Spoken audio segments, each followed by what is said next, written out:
So, Lynda, retirement is coming up. You've been at Southwick Christian Community Church now for 24 years. Yeah, amazing, yeah. Amazing, right? Yeah. First off, how's it all feeling? Very quickly. Mixed, yeah. Some sense I need a rest, and others some excitement about what's ahead, but then also sadness at leaving this situation that I've known for 24 years now. But so a real mixture.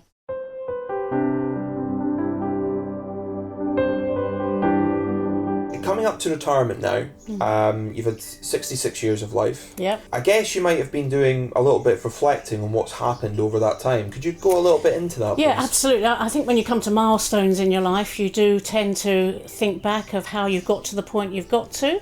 I think it's also a function of your age. You know, when you get a bit older, you do kind of just look back a bit and think about things that have happened. There's a particular painter I like called Sam Toft. I don't know if any of you have ever heard of her, but she's a local artist, and she draws paintings of someone called Ernest Hemingway Mustard. The wife is called Violet, and there's a dog called Doris. And you'll see a few pictures on the screen. I love them. The first one I love, it's one along the seafront, just outside my flat. Ernest Hemingway Mustard and his dog riding along a bike with the dog in his basket. It's a great one.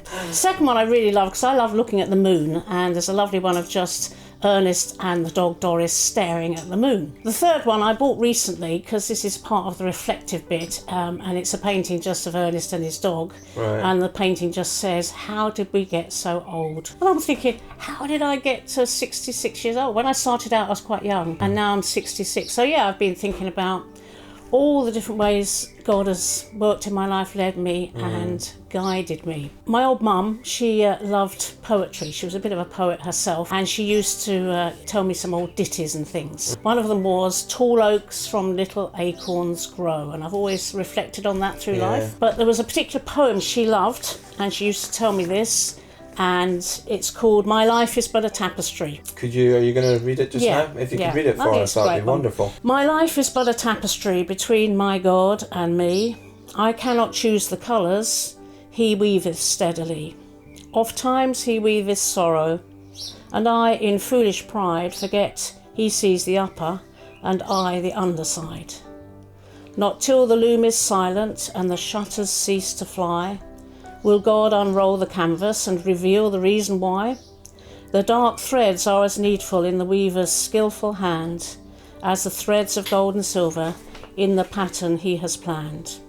He knows, he loves, he cares. Nothing this truth can dim. He gives the very best to those who leave the choice to him." That's lovely. That really is lovely. And that's kind of what I want to reflect on, the different way God's weaved his patterns in my life to bring me to this time in my life. Yeah. And I think this is why it'd be lovely to, I know that within the church service a little bit later on, you're going to be going into kind of your life around Southwick Christian Community Church. Yeah. I'd love to know just a little bit around kind of before that. I mean, I suppose the best place to start really would tell us really where it all began and when you first kind of sense God's call, because I think that's one of the things when you become a Christian, you always remember that first time you remember hearing God reach out to you. Yeah. And I think I'd love to know when the first time when that was for you and when you heard God's call on your life. I was born into a lovely family. I had really good mum and dad, really grateful to them over the years for all that they put into my life. Loving, good Christian parents. And then I've got an older sister that you all know here, and she's been a great support over these last years particularly.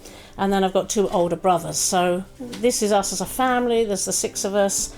And I was grateful to my brothers because they taught me how to climb trees, play football, ride bikes and go and watch trains.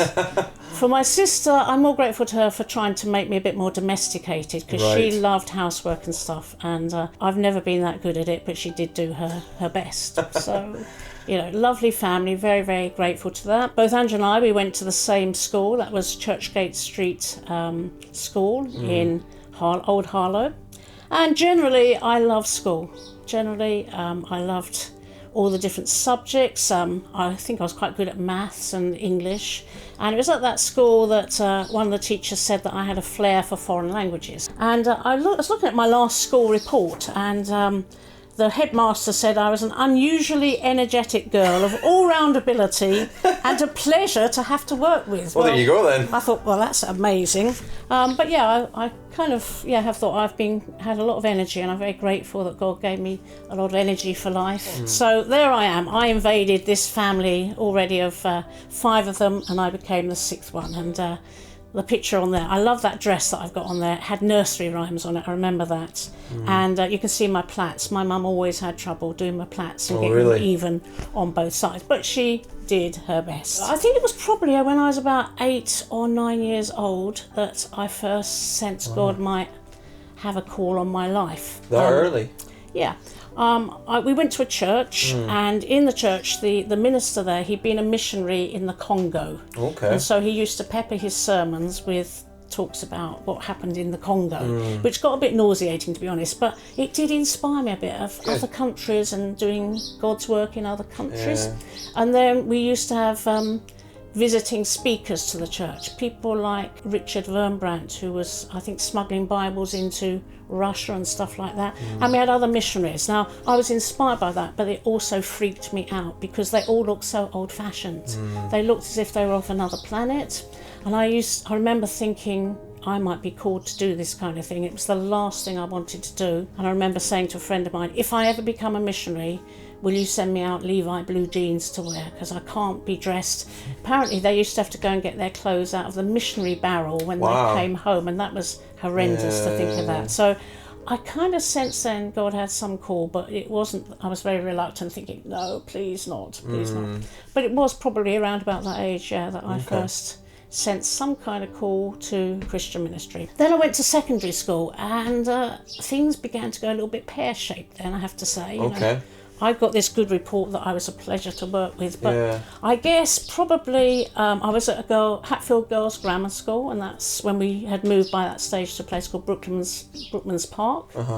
And I guess it was just teenage rebellion or attitude, you know, that can start in your life. Going back to school reports, some of my school reports when I was around about 14, 15 just showed what was going on inside me, and I do remember it really, really well. So, for example, I had this school report which said, Lynda is capable of good work, but she must learn to work quietly and not distract others. And it says, Lynda's exuberance is not always welcome in class, although it is appreciated in other activities. Well, that was a bit... But it got worse. When I was about 15, 16, I must have been going through a stage of, you know, inner rebellion. Lynda is capable of good work. If she wishes to study this subject further, she must be less obstructive in her attitude. Lynda has good ability. This was in PE, which I loved, but her progress is hindered by her ungracious attitude. And at the end of the report, this was the headmistress, and I was really nervous about showing this to my parents. It's a pity that Lynda's attitude is at times obstructive.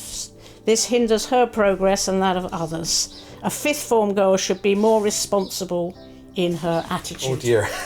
So that wasn't the best. And just out of curiosity, did you show that to your parents eventually? I did, because they had to sign it in those days. But it was what was going on. So I remember it well, and I didn't like what was going on. I wanted to change, but I didn't know how. Did you really think you felt God's call kind of when you were about 8 or 9, or do you think it was more kind of in that rebellious side? Because some people like myself, you know, when we get a bit rebellious or we maybe come off the path a little bit, it's maybe then when God really pulls you in, because some might say, unfortunately, you need to see the devil first to realise that God is there. So what was it for you? Was it the younger side, or was it when you were about 15, 16? Well, I think this is all part of God weaving things together.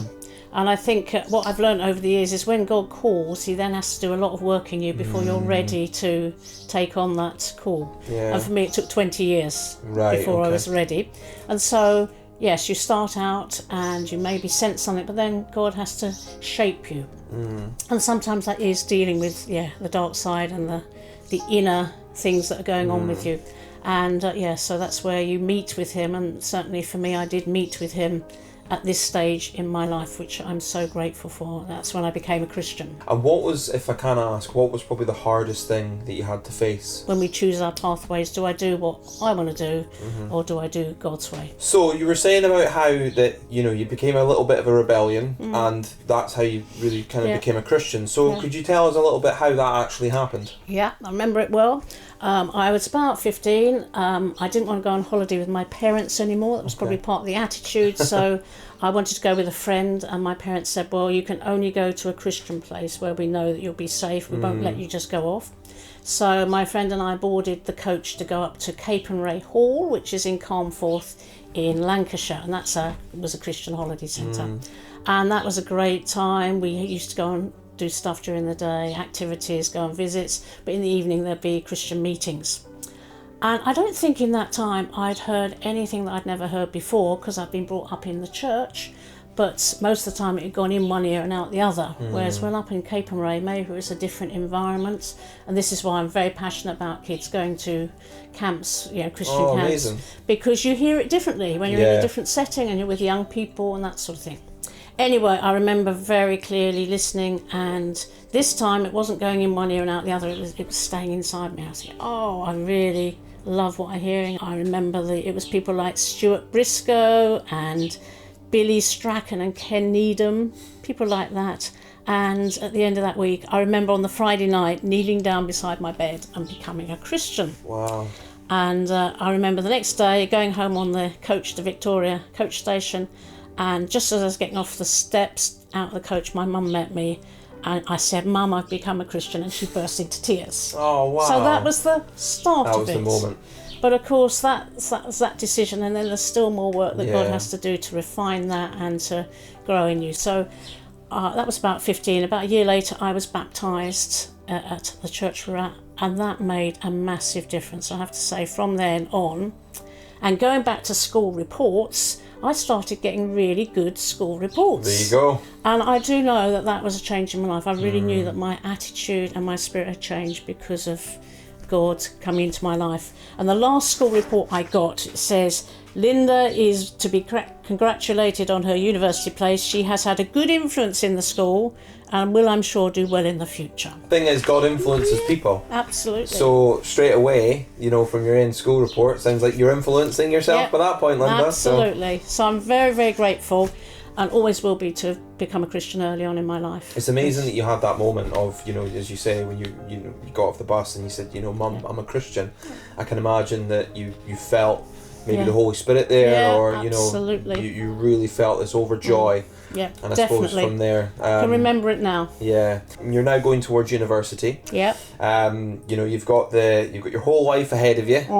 You know, some people say life's your oyster. Yeah. So what happened next? Well, I did go to university. I went to the University of Surrey in Guildford. Okay. Because it was a good university. I went to study modern languages, German, French and linguistics, which was great because I got to live abroad. I went to live in France for a bit, and Germany and Austria. And out of all that, eventually I did get a degree. So that was great.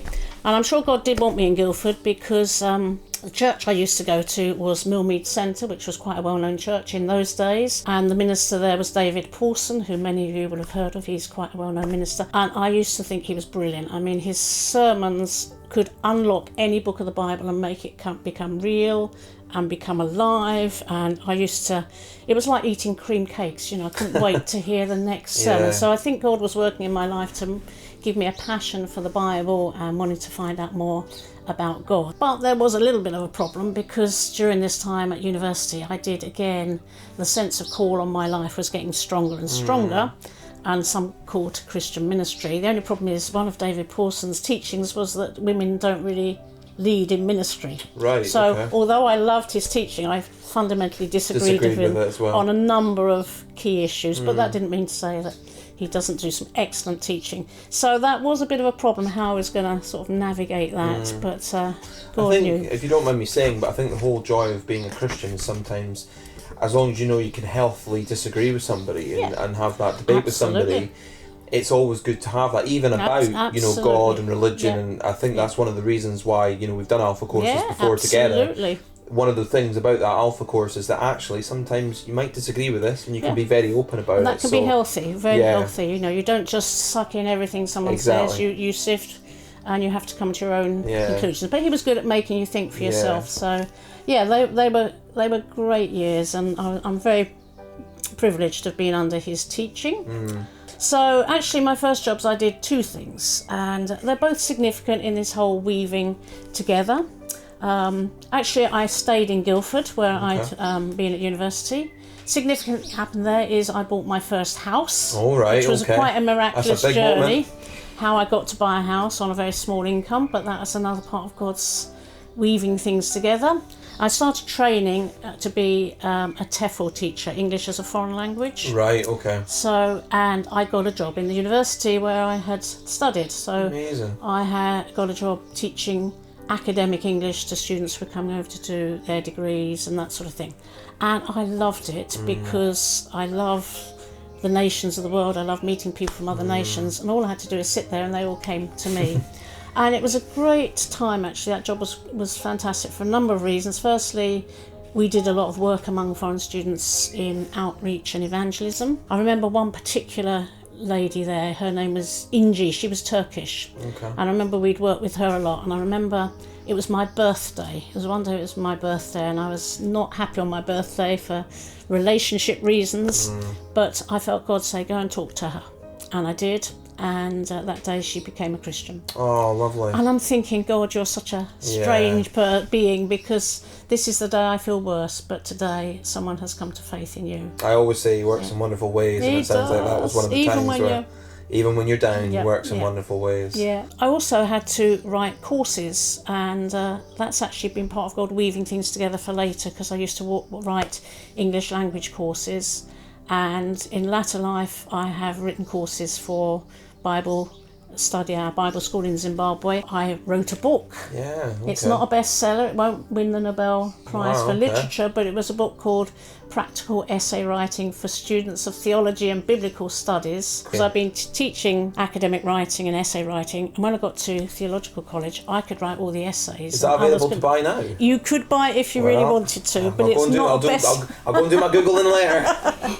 But if you were studying theology, and I've taught it to all my family, and I've taught it to, I think some of those who've gone off to study theology have used it. So they were good years, and it was right that I did that. So that was a job, I only did that part-time. And then the other job I did is I got a job working as an assistant in a church, much to David Pawson's probably chagrin that I was going, but that's how God led. So I became an associate minister at Westborough United Reformed Church, which was just up the road. All sorts of things I did there. I used to visit little old ladies, I remember that.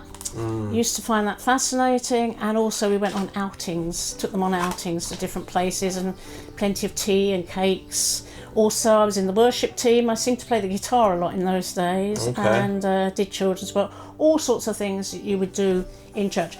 But I think what God was weaving in there was a love for evangelism. I love talking to people who haven't yet got faith. And we did certain training in those days called Evangelism Explosion. I'm not sure if it's going now, but we saw lots of people become Christians through that. A few years later, a new minister came to the church. So I was an assistant to a second minister now, and this becomes a very significant part of my life. His name was Ray Whittle.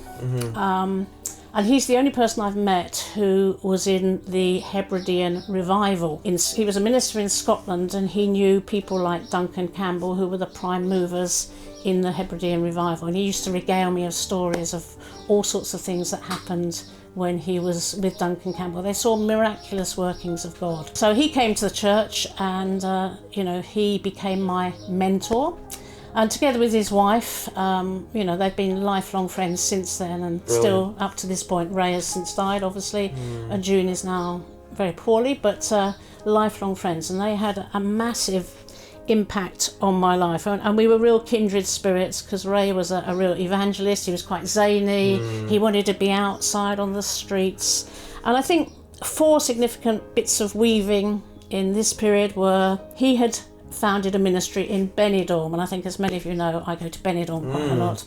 So he he suggested I should go to Benidorm, which was fortuitous at the time because I was just breaking up in a long-term relationship, which was extremely painful. But going to Benidorm kind of broke the pain of it, and I started going out there.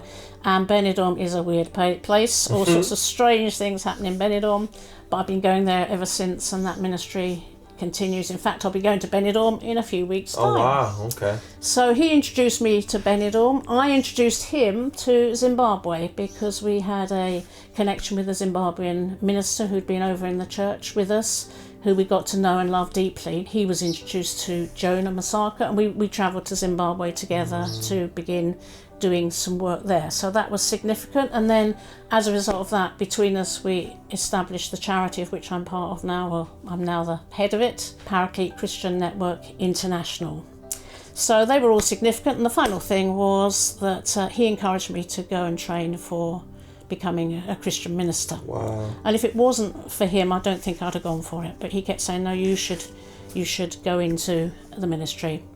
So I'm glad he did. I've been doing some training by this point. I'd been in Elim Bible College, which was near Guildford. I'd been to Roffey Place, and then I'd gone to Spurgeon's Baptist College to train as a minister. I trained in evangelism and church planting, and that was good again for a number of reasons. I got a degree out of it, so I've got qualifications, but also that's where I met my good friend Julie, who's still a friend of mine, and that was again part of God's plan. We went on a mission trip to Brazil together, and that's where we became friends.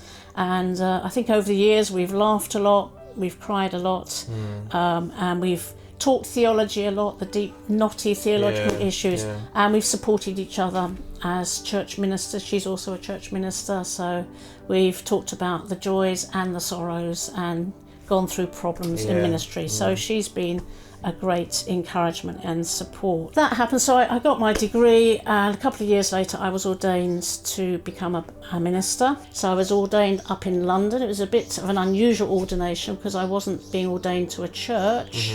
I was being ordained to minister as part of Paraclete Christian Network International.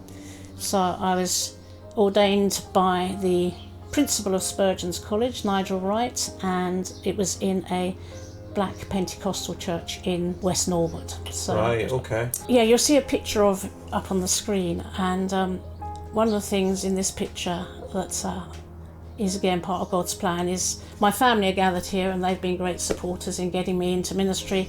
But in the corner there, you'll see the youth minister. He was my youth leader when I was still young, and I had that attitude problem. But he believed in me. He kept saying, you know, you will be a mother to many, he said once. And I thought, that's rubbish, that's nonsense. But actually, it was true. He looks quite happy because he obviously somehow guided me through those horrible years to get to this other place, I mean, there's so much to take away from that. I mean, if you don't mind me saying, but I think the sense of adventure there as well. Your sense of adventure, your sense of learning. And it sounds like you've taken all those learnings really in over the years. But I must ask, what was it that then led you to Southwick Christian Community Church? Okay, well, after ordination, I continued working in Guildford for a bit, and then it was time for Ray Whittle to retire. And I thought, I don't want to become the assistant to another minister in this church. 2 is enough, I don't want a third one. So then he said, well, why don't you just come down to Lancing as well? So I thought, yeah, okay, I will do, because we were still working together, Paraclete, going to Spain and Zimbabwe and stuff. But it was while I was down here, it was actually particularly when I was at Roffey Place that I met the then minister of Southwick, Brian Pickard, and he suggested I came and worked for the church. I think I did that in about 1998. So that's when the work in Southwick began, but that's another story. You're going to talk about your life a little bit in Southwick Christian Community Church a little bit later on in the service. But before you go, once again, thank you for your time today. I want to ask, if there was one thing that you could say to yourself back before you met God, what would it be? Before I met, all I can say is I'm so grateful to have become a Christian at a young age, and that's why I am passionate about children and youth work. I'm not particularly good at it, but I really long for people to become Christians early, because had I not become a Christian at that age, I think my attitude might have just continued getting worse and worse and worse. and that would have been a different pathway. So I kind of think that if you become a Christian early, then I knew I had a lot of stuff to work out in my life. I wasn't ready to become a minister for years because there's selfishness and there's sort of all sorts of things that God's got to shape in your life. But if you start early, he can do it. And and the verse I've always had is seek God's kingdom first and his righteousness, and then everything else will be added. So I've tried to live by that, and I've had a great time. I'm 66, we've only done 42 years, but they were good years. They were struggles sometimes, of course, ups and downs, but so grateful to my family for their support, my mum and dad for the upbringing as a Christian, but also having to find it for myself personally. And I suppose there's so many resources out there now that you can. I mean, we do them together ourselves. Alpha courses, prayer courses, so many things that you can learn about Christianity, and then hopefully if it comes into your life, then take it from there. And that's what I'm passionate about, is that young people like yourself, Adam, that you learn and you grow and you keep growing and you keep growing, because then in 10, 20 years time, who knows what God might have for you and other young people who sense some kind of call upon their lives. Well, look, before you go, I want to take this opportunity and just say thank you, really, because you've made a huge impact in my life. You've been there for many massive moments for me. So I just want to take this opportunity and just say thank you so much. And I will now let you talk about Southwick Christian Community Church and the 24 years that you've had there. But thank you for your time today, and very much appreciate it. And thanks to you for all your technological skills. We've needed them in the pandemic, so you've risen up just at the right time. Thank you. Thank you, Lynda.